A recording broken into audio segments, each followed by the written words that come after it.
When I had my heart attack 2 years ago, I was in Melbourne, Australia for 2 different events. One of them was a conference called MuseumNEXT, and both organizers of both events, when they found out that I was going to have to stay in Australia for a few extra weeks, offered to pay for my Airbnb. That took a huge load off my mind at a time when I didn't need any extra loads. The organizer of one of the events, MuseumNEXT, was Jim Richardson. Recently, Jim asked an open-ended question about how conferences should exist, and I told him I'd answer, 'cause that's what you do for people who do you a good turn. This is Jason Scott Talks His Way Out of It, a podcast about technology, history, and getting myself out of debt. Thanks to Jeff Atwood, Daniel Boyd, William Hearn, and the hundreds of other supporters on Patreon and elsewhere who have been supporting me and helping me get out of debt. Jim has run a lot of conferences. The ones that I know about are MuseumNEXT, which is a conference where museum curators and staff and researchers all get together to talk about where museums can go in the future. It turns out to be a rather complicated idea because the role of museums changes constantly and the public image of them is always in flux. I was brought in because I have some pretty strong views on copyright and presentation of materials, and I gave a rather spirited talk about the role of copyright in America versus Australia. Outside of the whole giving me a few extra weeks to relax and coalesce, MuseumNEXT was a really well-run conference. The venue was beautiful, the instructions were clear. Everybody who was working on it was well-trained, listened, and responded very quickly to any questions I had. I feel like I was able to give a really, really good speech to a comfortable and, if not agreeing with me, at least listening audience. You don't get to having a really well-run conference unless you have things on your side: funding and constant questioning of your base assumptions. Jim's question was about trying to increase the audience for some of the conferences by doing some sort of virtual version. And he asked people what they thought about it. And the fact is, I have a lot of thoughts about conferences.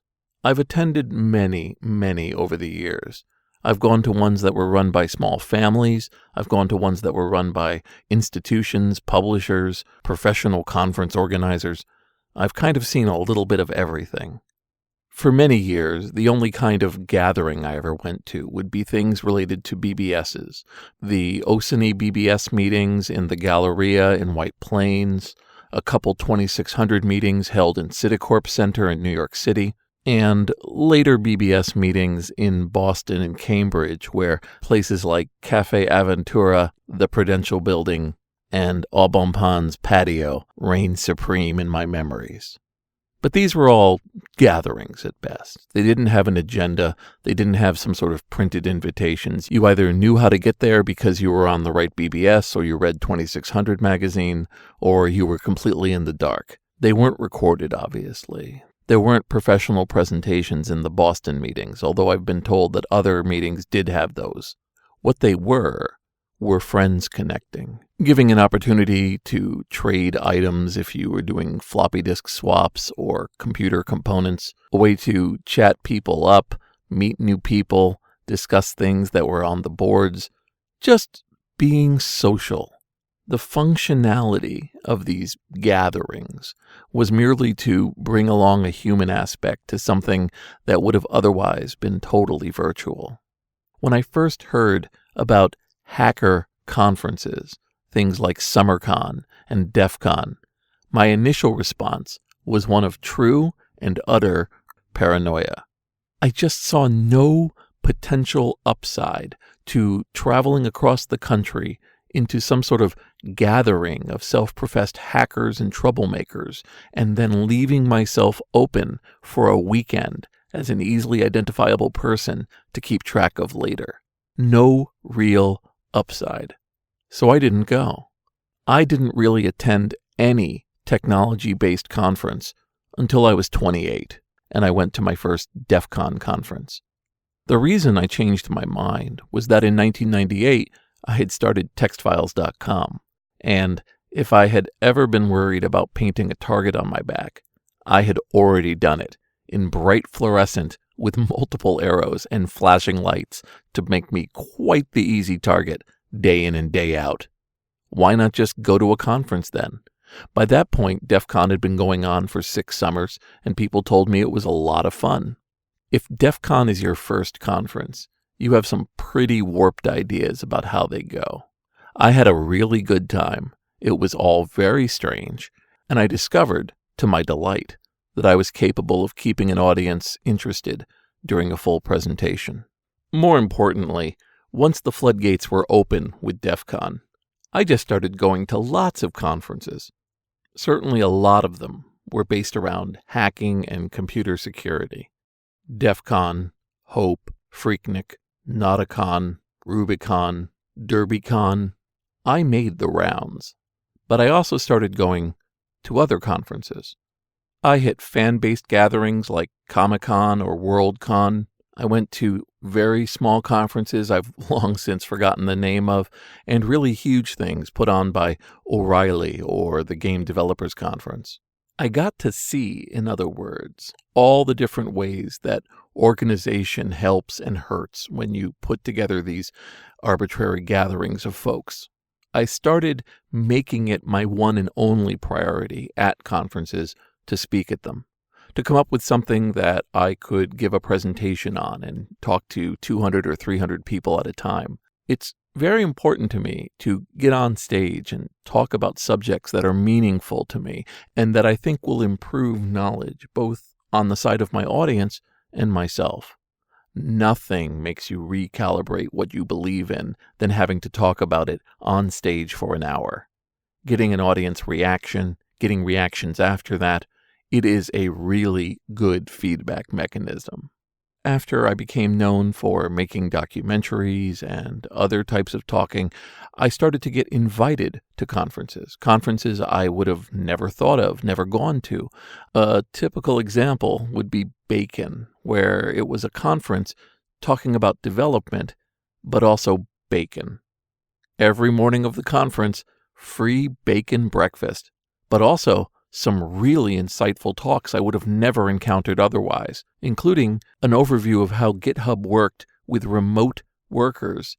The archive has benefited heavily from that shift, and I'm glad I was able to advocate it from an area of expertise thanks to this GitHub speech. Getting back to Jim's question. Jim runs these conferences, but they cost money. They cost a lot of money, both to put on and to attend.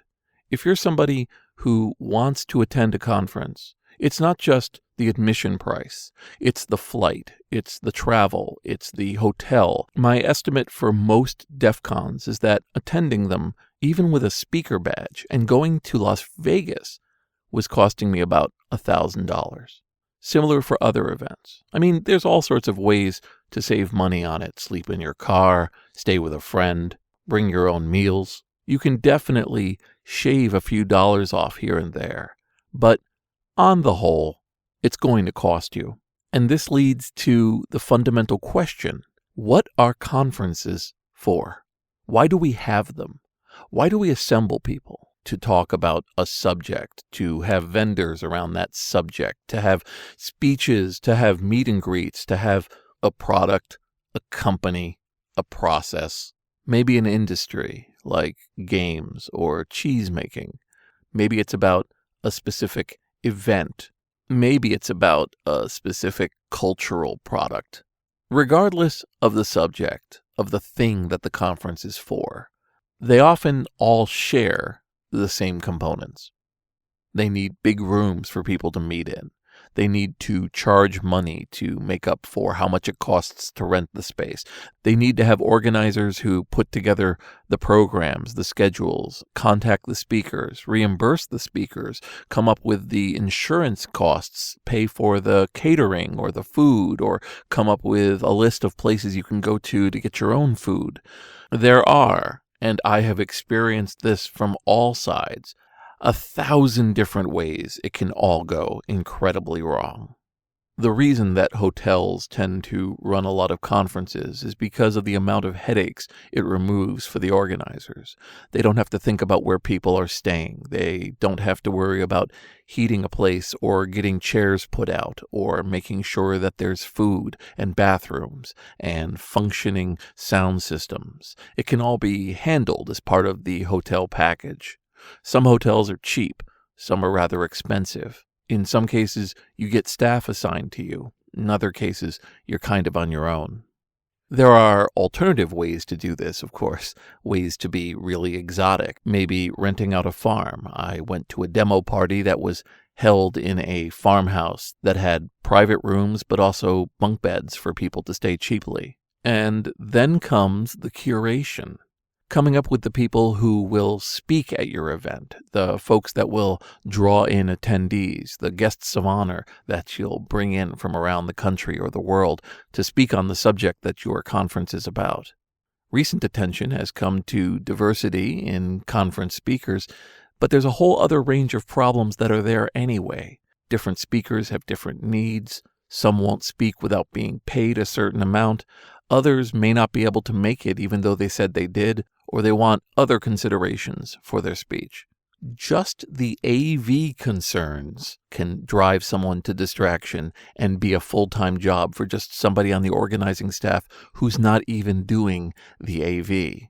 Now, either you're listening to this and you've been to a bunch of conferences, or you haven't been to many at all. I don't know how you can attend a lot of them and not be aware of how difficult it is to put these conferences on.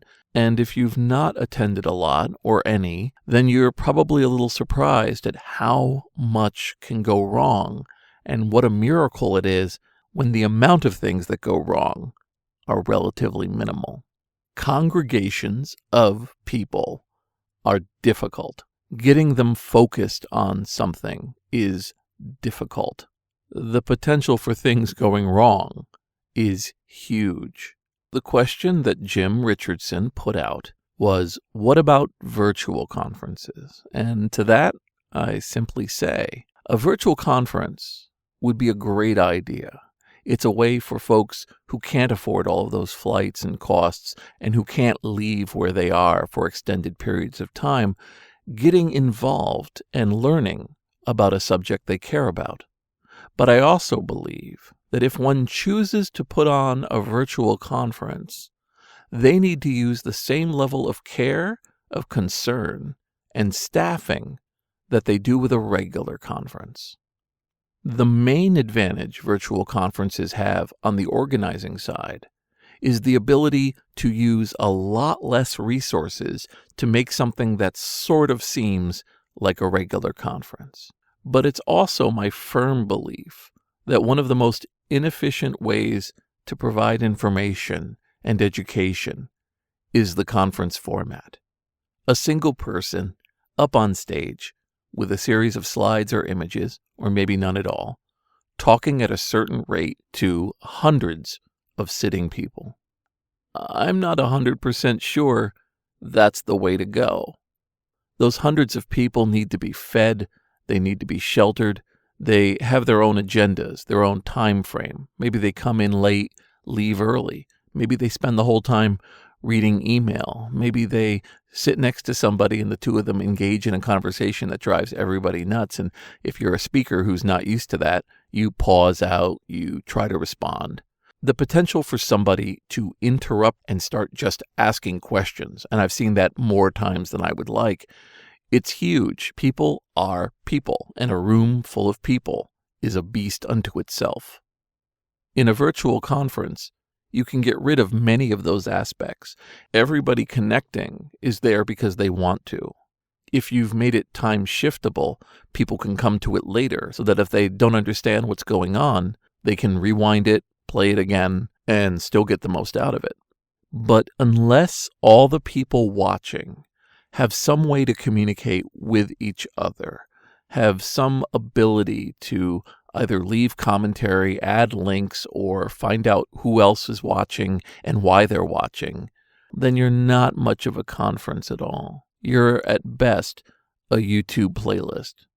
I think it takes a truly talented organizing staff to make a virtual conference have weight, to put together a set of talks that lead into each other, to record the sound and the video at the top quality to get around the fact that you don't have to pay for a conference hall, and to bring into focus the subject that you're trying to portray. There's an organizer I deeply, deeply respect. His name is Andy McMillan. He's the co-organizer of XOXO. He's the organizer of the Build conference, both of which I've attended. And he's put together other rosters, other conferences, and each time he shows an almost masterclass version of how to organize. If he wrote a book on how he does it, I would buy that book, because I suspect it's less about room organizations and insurance and more on focusing on the story that the conference is telling. He has a beautiful, innate skill in piecing together a conference that really, feels more like an experience. There aren't many like him. There are organizers who have a skill with keeping a lid on things, which is no mean feat in itself. The kind of people who, finding out that the doors don't work, or that there's no video on this channel, or that there's some sort of fundamental problem with the venue, they're just good at making you think about the organizing as little as possible. And I think those folks wouldn't flourish organizing a virtual conference. They set up a stage, but they're not really into what the players are doing or what the play means. And in a virtual conference, the play will be everything. Thinking of it, I do remember one virtual conference that I did attend. It was called ConfCon, and it was a phone phreaking conference held on a conference line. They had a range of speakers, and they made me the keynote one year.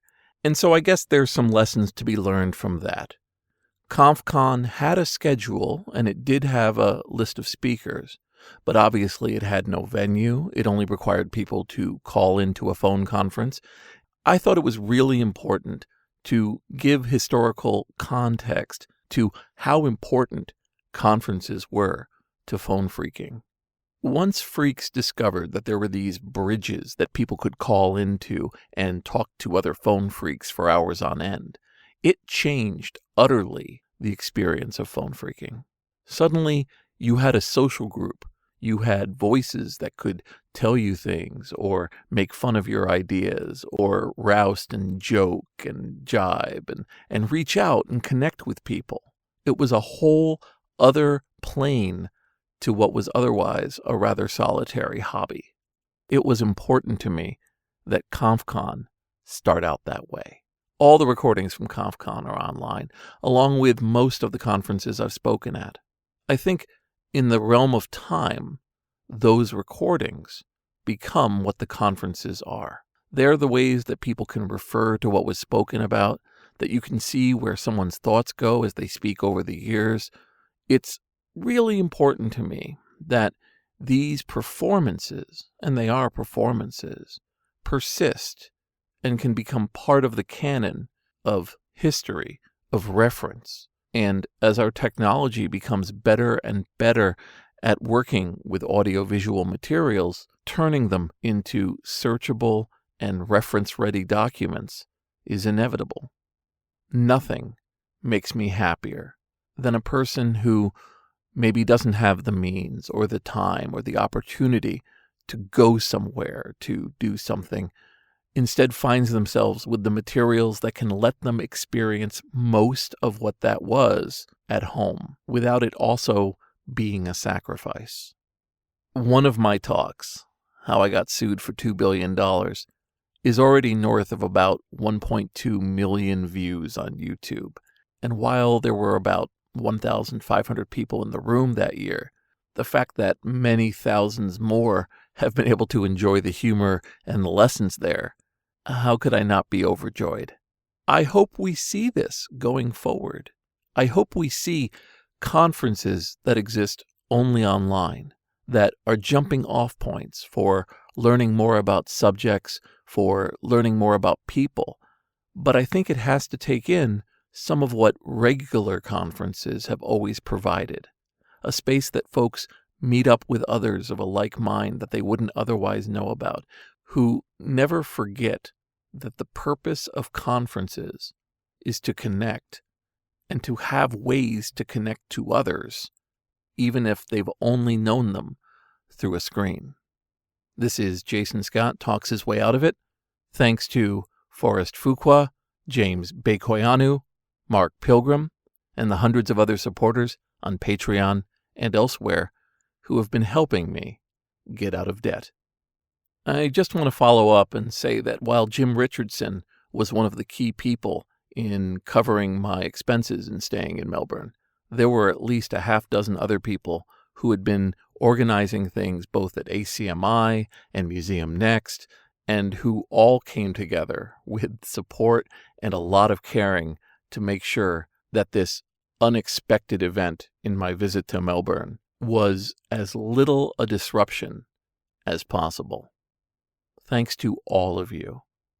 It's one thing to be my handlers, to be the folks who tell me where to stand and when I'm speaking.